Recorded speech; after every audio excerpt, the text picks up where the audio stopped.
জামাত তো যুদ্ধাপরাধী দল নয়।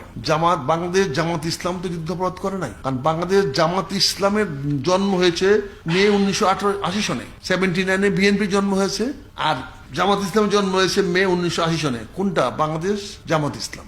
সেই বাংলাদেশ জামাত ইসলাম তো স্বাধীনতা বিরোধী না।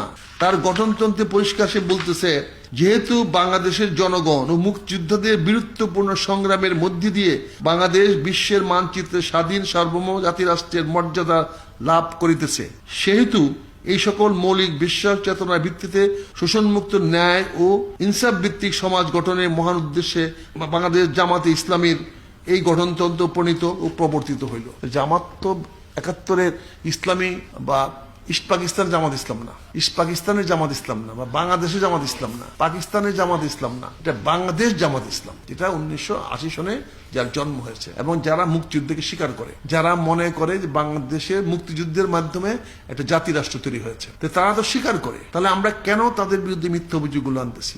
আজকে যারা জামাত করে তারা তো এই প্রজন্মের মানুষ, যারা জন্মগ্রহণ করেছে বাংলাদেশে। আপনি তো মুক্তিযুদ্ধ দেখেন নাই, আপনি গল্প বলে মুক্তিযুদ্ধ বললে হবে না। আমরা গল্প কে কতটুকু সত্য গল্প বলেছি, লক্ষ লক্ষ মানুষ কোথায় আমরা খুঁজে পাচ্ছি না। আজকে এই যে আওয়ামী লীগ 47,000 লোককে যে ভাতা দিয়ে গেল, এই লোকগুলা কোথায়? এই সার্টিফিকেট দিল, সার্টিফিকেট লোকগুলা কোথায়? এতগুলো লোক কোথায় আমরা পাচ্ছি?